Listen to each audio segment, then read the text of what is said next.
I'd like to talk with you this evening about being hungry. Somebody said, I'm hungry. It is something I'd like to share some ideas and thoughts with you. I'm not asking that you believe anything that I say. I'm not asking that you agree with me. I'm merely asking that you stand on and in the conversation that we'll share with you this evening. And if there's something that I say that can fit and work for you, I say use it. If not, discard it and let it be. Is that all right? Yeah. Say, that's fair enough. Very good. All right. One of the things I have realized, and many of us have, that if you want something out of life, if you want to change yourself, if you want to acquire something, if there's some goal that you want to reach, that is really not easy as some people will make us feel. That living your dream, changing your behaviors, overcoming negative habits, it's challenging. It's hard.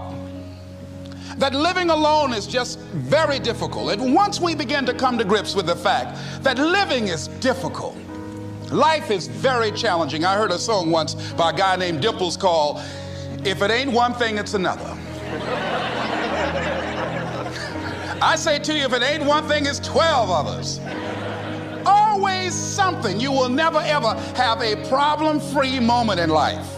Somebody said, and I like this, that you either in a problem or just left one or headed toward one. Anybody found that to be so? Raise your hand if you know what I'm talking about. I mean, there's always something. So how do we begin to nurture that hunger? What are the characteristics or the qualities of people that are hungry? What will it take for me to get some of the things that I want? And being hungry for those things. Number one, you've got to work on yourself.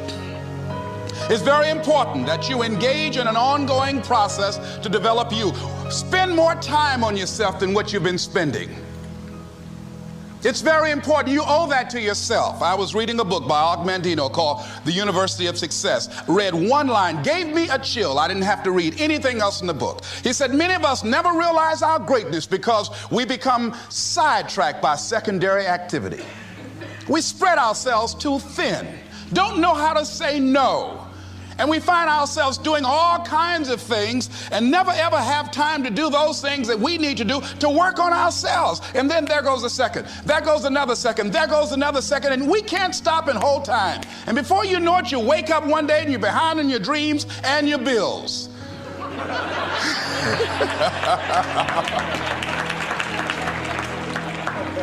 So decide that you're going to take some time to work on you, that you deserve that from yourself, that your life deserves some prime time because you are creating your own production. As Michael Todd would say, you are the star of your show. You are the director. You're writing the script. And you will determine whether your life is a smash office hit or flop. You'll determine that. Working on yourself, talking to yourself. That's so very important. Overcoming the negative conversation, that inner dialogue that's going on all the time, even when you don't want it to be there. You can't stop yourself right now from thinking. You can't do it. It's going on. And so learning how to empower yourself, part of doing that is standing up to yourself. You've got to stand up inside yourself sometimes and say, shut up. You've got to do this. I was going to give a presentation, and this voice inside of me saying, you can't do this. You don't have everything it takes. I shut up. I'm behind on my bills, and you're telling me what I can't do. I have got to do it. You'll get scared sometimes. Your mind will go blank on you. Some people you will allow to unnerve you, and you wonder, what's wrong with me? I'm not crazy. That's why you've got to learn to make a conscious, deliberate, determined effort to stand up inside yourself. Working on yourself, watching that inner dialogue, it will determine the quality of your life. I don't believe this. I know this. I've had a challenge of losing weight. I'm walking through the airport, this voice say, why don't you have some M&M peanuts? No!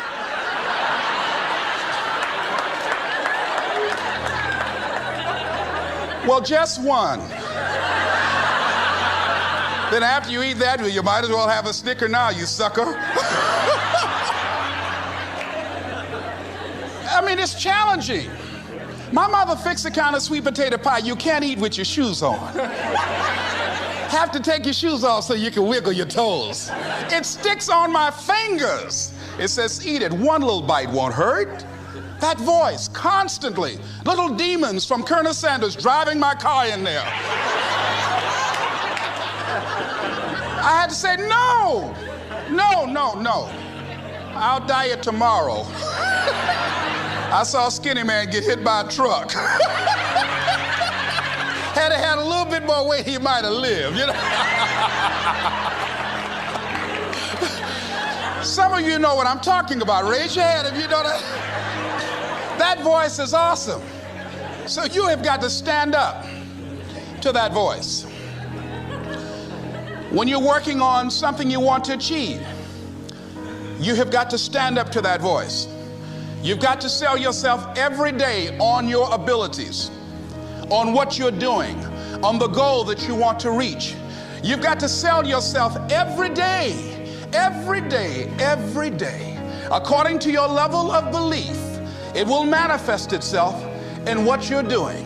Whatever we have right now, whatever we're demonstrating in our lives, is a result of what we believe subconsciously that we deserve. And part of increasing that belief level is that you have got to convince yourself every day. You've got to sell yourself. I do a lot of training for many corporations, and I conduct sales seminars, and I've heard all kind of guys doing techniques and training people techniques of how to close sales and how to work with and begin to control the sale and how to ask for the close. Let me share something with you. You can learn all the techniques in the world. If you don't believe in yourself, it won't happen for you. I learned all of it. So that's why I do a training called Focus on the Seller. You've got to focus on you. And as you convince you, as you sell yourself every day, every day, every day, you will begin to see a difference in the things that you're doing. Selling yourself on your ability to perform a job, to achieve a certain objective. Telling yourself every day, here I go again. And I got what it takes. This is my day. And nothing out here is going to stop me. And when you go out there in life, say, come over here. Say it again. Well, I'll be back tomorrow. That brings me to the next thing. It takes courage to act. Part of being hungry when you've been defeated, it takes courage to start over again. I used to do door-to-door sales, and I was working with another friend of mine, and door-to-door sales, I mean, it's punishing. It's cruel and unusual punishment. And I was a little boy knocking on the door. Hello, would you like to buy a nice working television set? No money down? No! Bam! They slammed the door in your face. And the friend of mine that was working with me, they slammed the door in his face, and I looked back, and he was going to the car. He said, I can't do this. And he sat down in the car, and he said, you go ahead, I'll be here when you get back. Now, he had a mother and father to take care of him. My mother was ill. I am adopted. I was hungry. I had to go on. I learned something about myself.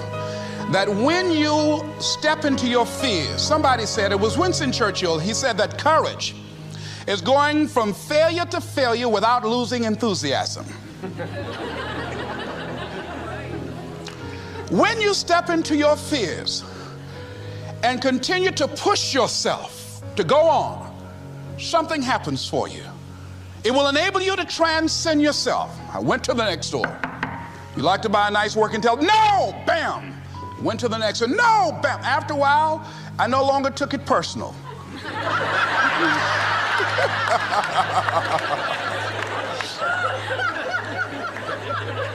And I began to play a game. I said, well, I know there's a yes out here somewhere, and I'm going to keep on until I find it. And I'm not going home until I do. And I continued to knock on doors. And then somebody eventually would say yes. And I said, are you sure? And I would go in there and I would get the sale.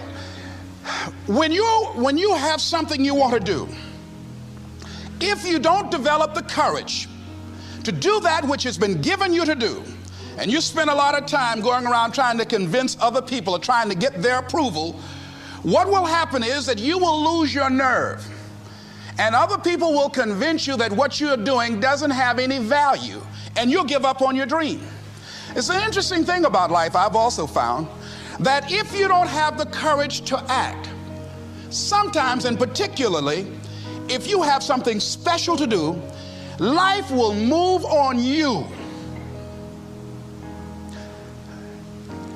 If it were not for life, I would still be a disc jockey. I didn't just leave voluntarily to go to the state legislature. I was fired. I was working on a job, and I came home one day. I was married at the time, and I told my former wife, I said, that guy Bert I work for is stupid. She said, if he's so stupid, why does he sign you a paycheck? Now you see why I divorced her, right? I couldn't stand her.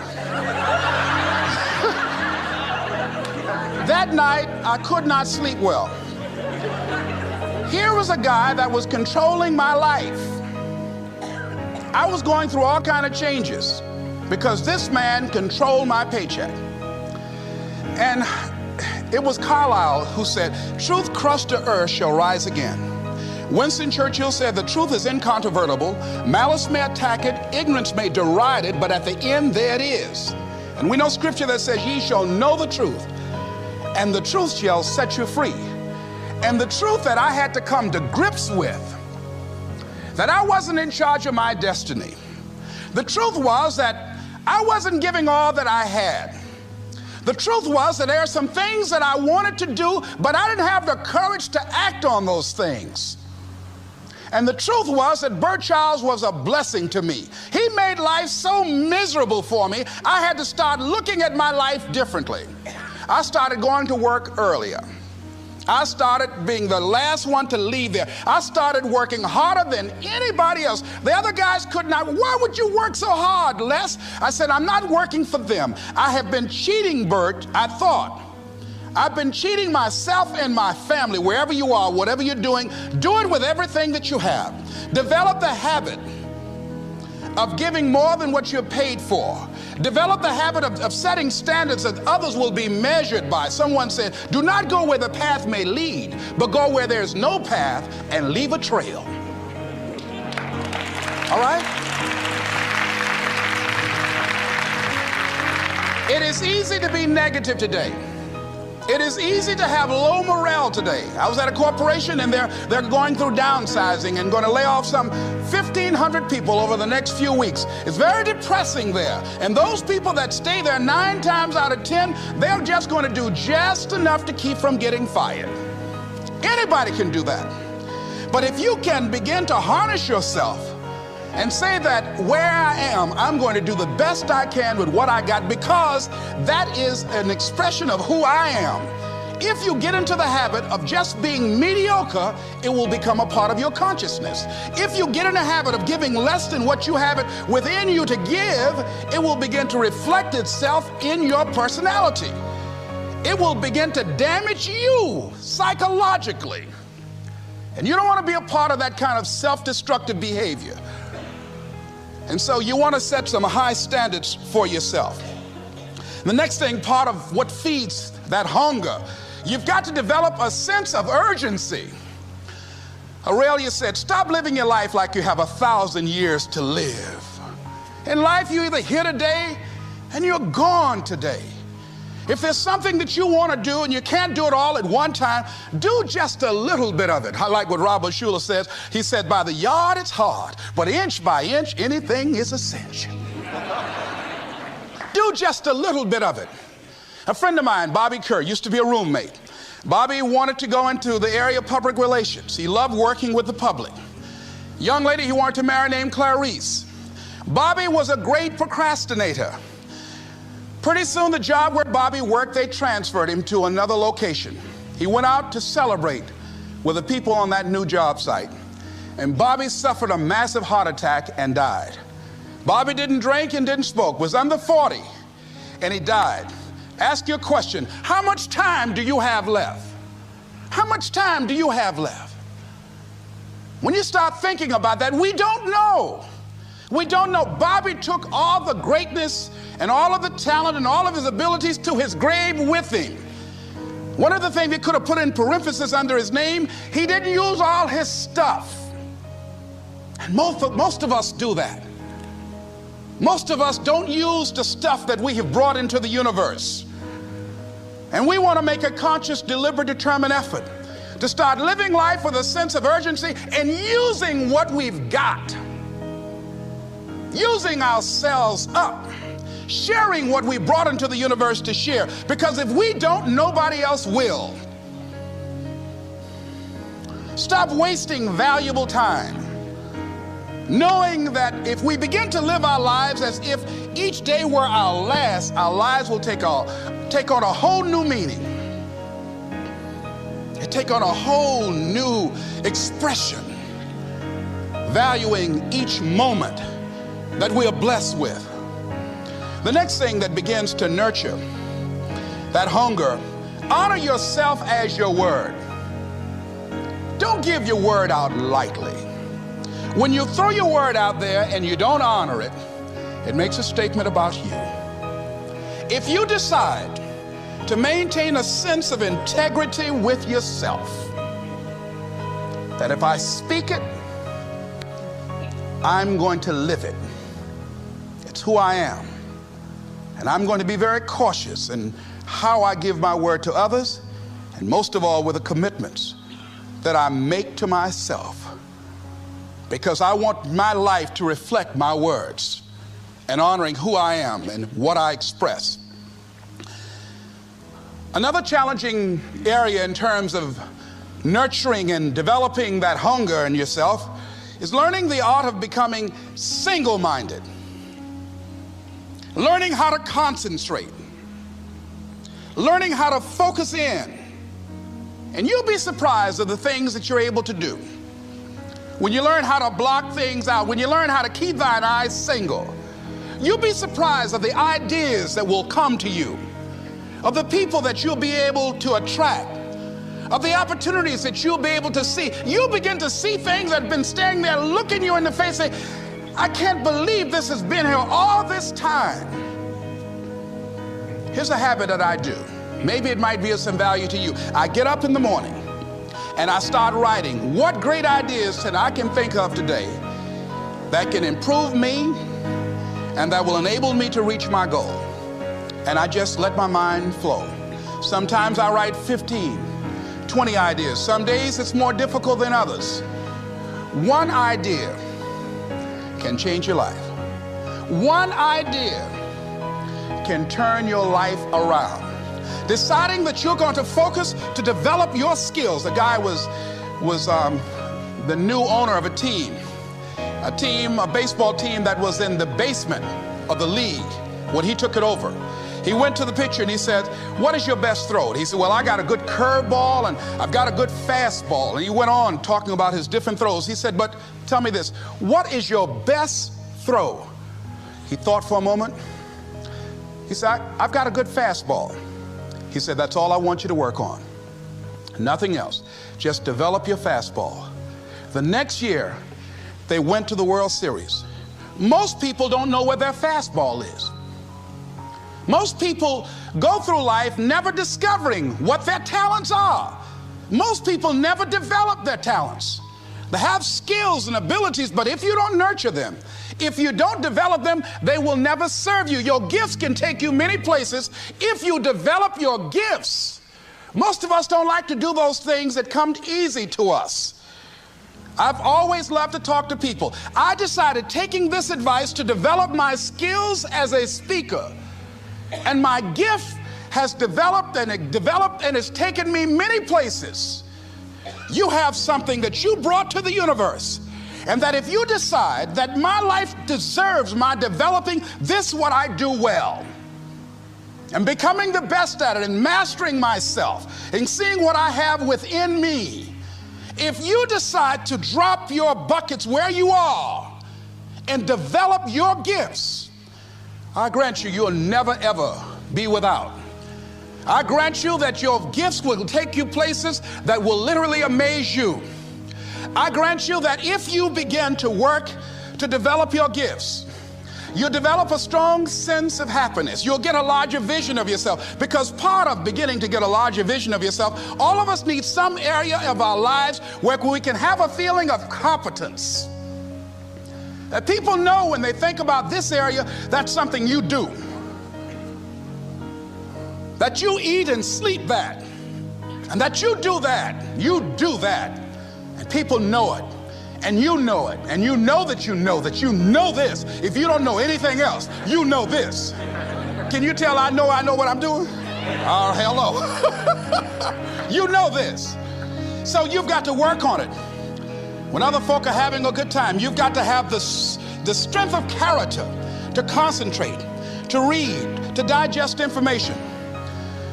If you decide in any particular area that you're concerned about, to make a conscious, deliberate, determined effort to read one book a month in that area, in 5 years, you'll be among the top 5% experts in the world.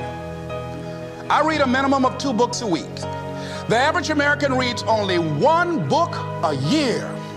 If you decide that area that you love, that you are going to master that particular area, in this era of accelerated change, overwhelming complexity, and tremendous competition, as you begin to develop and expand your skills and your talents and your vision of yourself, you will always be in control of your destiny.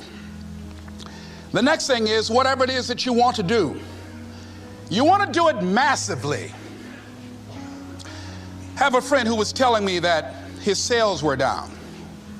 I said, well, how many phone calls you make a day? He said, 25. I said, double them. Make 50 or 75 or 100. He said, oh man, that's just too much. I said, what do you mean too much? You behind on your bills? You're talking about too much? You know one way to get back on your feet real quick is to miss 2 car payments? You talking about you're tired? There's no competition out here. Decide that you're going to push yourself. Most people won't do that. Most people give up on themselves easily. You know the human spirit is powerful. There's nothing as powerful. It's hard to kill the human spirit. They asked Benjamin Disraeli, a man who became the head of a country at a time when Jews were not allowed out after 10 o'clock. They said, how did you do it? How do you achieve against such great odds? He said, nothing can resist the will of a people that will stake even their existence on the extent of their purpose for good. That when you have a made-up mind, when you decide that you want to do something, I was reading something the other day, he said, the power to hold on in spite of everything, the power to endure, this is the winner's quality. The hunger, the ability to face defeat again and again without giving up. This is a winner's quality. You have that quality within you. When you're hungry, you don't care about the facts. You don't care about the odds. Doug Williams played for the Washington Redskins, quarterback. John Elway of the Denver Broncos in the Super Bowl. Everybody was talking about Elway. After the Super Bowl, when Doug Williams made a historic passing game, they asked him, said, how were you able, in spite of all of the negative publicity saying that you couldn't win, how did you do it? He said, I ignored my critics. I just didn't pay any attention to them. I ignored myself because they kept on saying it so much. There were times I doubted whether or not I can do what I needed to do. There's a Doug Williams in everybody here. There's greatness in you. And you've got to learn how to tune out the critics outside and the critic inside. And since I'm going to do this, I'm going to harness my will. And I'm not going to let anything stop me. I deserve this. I'm going to do it until. And this friend, I told him, said, start increasing your calls. I said, I make 100 calls a day. I got a callus in my ear. My ear kind of dark, you can't see it, but it's there.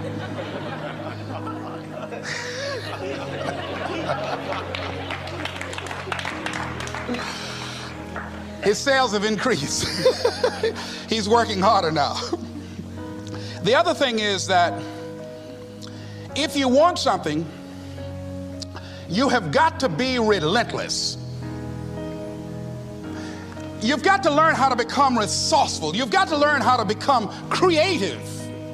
When crises strike in your life, and in the Chinese language, crises mean danger, but it also means opportunity. And this is an opportunity for you to grow. And you've got to be so relentless, regardless of what comes down the pike, that you're always looking for a way to get over, always looking for a way that you can break through, always looking for a way that you can win, always looking for a way that you can strike a telling blow. And pretty soon, I think there's some people watching us in the universe that say, wait, let's call a meeting over here. You know that guy Mustafa? Look at him down there. He won't stop. Just that fool don't know he can't get over. Look here. Why don't we do this? Let him go and let's mess with somebody else. Shit. Let him go on through.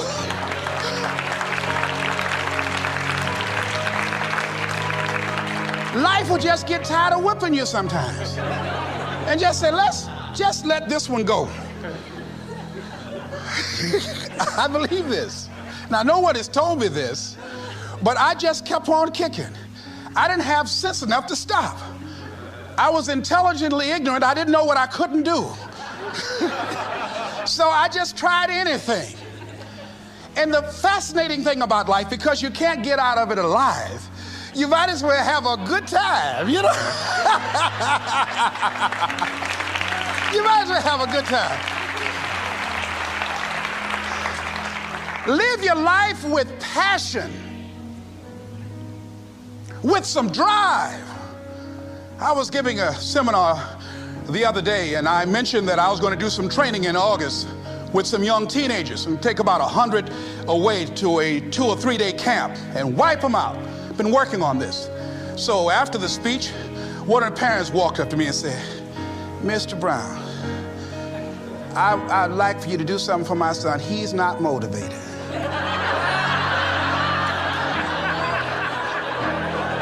I said, I wonder why.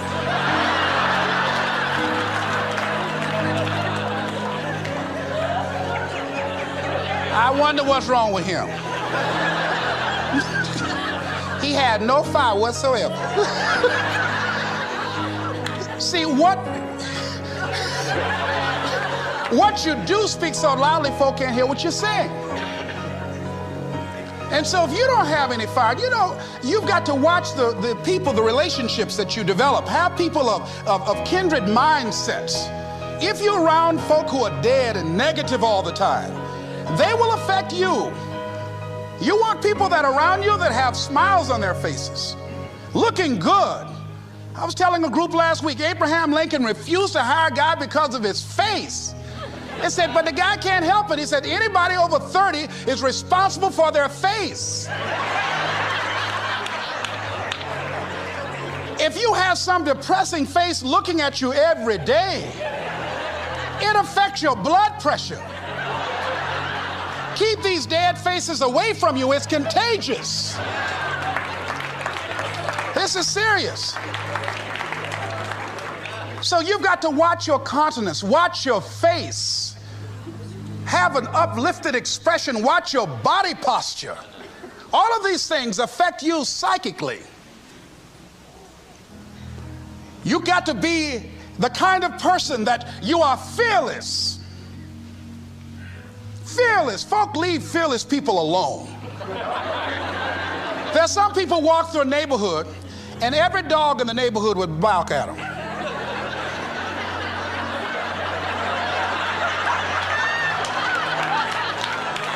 But there's some people come through and ain't nobody gonna mess with this.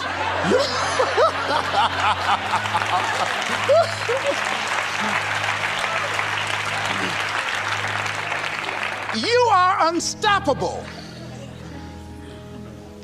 And because you are unstoppable, because you've got power that you haven't even begun to use yet, you owe it to yourself to release your brakes. How many of you have the experience of pulling out of your driveway and you mashed on the accelerator and the car was just going, and couldn't move, and you mashed harder and it couldn't move, and then you discovered you had your emergency brakes on. And then you release those emergency brakes and it goes, choo! Have you ever had that experience before? Most of us go through life with our brakes on, holding back, not giving all that we have, not sharing all of ourselves. Most of us go to our graves still holding on rather than releasing it. What are some of those things that keep us from releasing it? Because of past experiences, past defeats, past pain. We look back, well, it didn't work out then. It probably won't work out now. Many people get confused their performances with who they are. I was reading Pat Riley, the coach of the Los Angeles Lakers.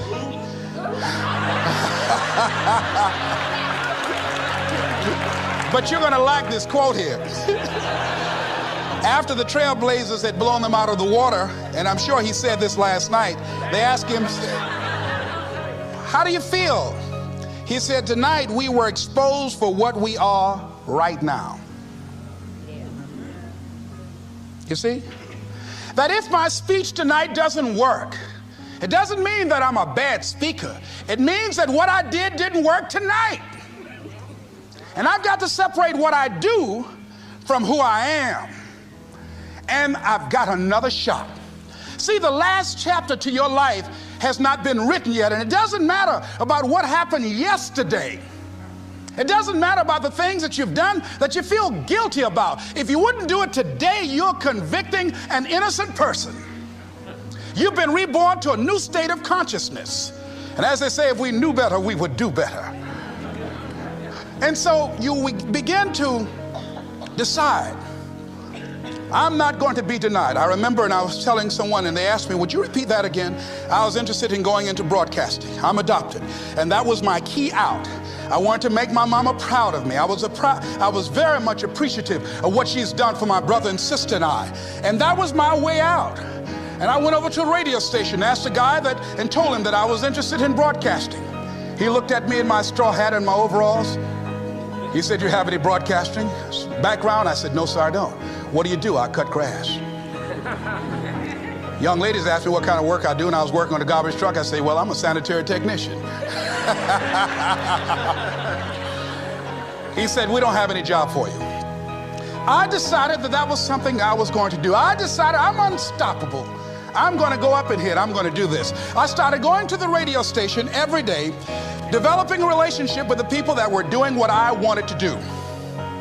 And that's what I encourage you to do. Whatever area you want to go in, find people that are doing it the way you want to do it and develop a relationship with them. When I decided to go in this area, I wrote letters to Dr. Norman Vincent Peale, to Zig Ziglar, to Dennis Waitley, all of the giants in this area. And I said, this is something I want to do. I've been following your career. Would you help me? Dr. Norman Vincent Peale answered my letter, did an article on me, wrote about me in the most recent book that he issued, and done many broadcasts about me. I'd wanted to develop a relationship and rapport with those people that were achieving those things that I wanted to achieve. By the same token, I would go to the radio station, and I developed a relationship with the guys. And they used me as an errand boy when they needed some food or someone to go pick up entertainers that came into town. Temptation singing My Girl, Jerry Butler singing For Your Precious Love, Sam Cooke singing Darling You Send Me. I would pick up the entertainers at the airport and driving around in the disc jockeys, big Cadillacs. They didn't have any driver's license, but I was acting like I had some.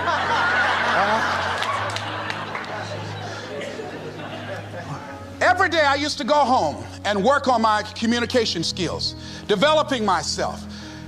It was Whitney Young. He said, it's better to be prepared for an opportunity and not have one than to have an opportunity and not be prepared. Start working and developing yourself now and prepare yourself for what it is that you want, because you expect to get it. And when the disc jockeys were in the control room, I would go in and watch them and develop a trust level, and they would let me stay, and I would watch and observe them working the controls. When you want something out of life, don't worry about how you're going to get it. How is none of your business. The most difficult thing it is to hold the vision. It's to hold the vision. So there I was at the radio station. A guy was on the air and he started to drink by the name of Rock. I was outside the window looking at him and watching. Hungry and ready. Saying, drink, Rock, drink. Pretty soon the phone rang. It was the general manager. I said, hello? He said, Les, this is Mr. Klein. I said, I know. He said, Rock can't finish his program. He's slurring his words. I said, I know. Can you work the controls until one of the other disc jockeys come in? Would you call them? I said, yes, sir. I hung the phone up. I said, now he must be thinking I'm crazy. I called my mama and my girlfriend Cassandra. I said, y'all come out on the front porch and turn up the radio. I'm about to come on the air.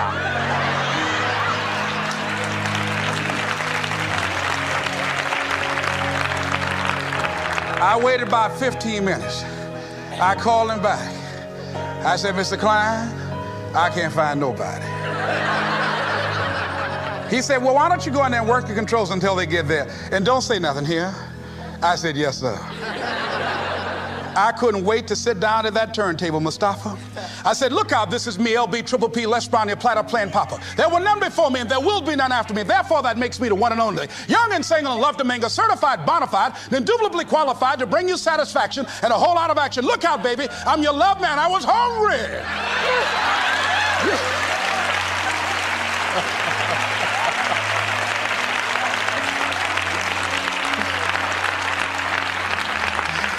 Shake somebody's hand on your right and left and say, you've got to be hungry.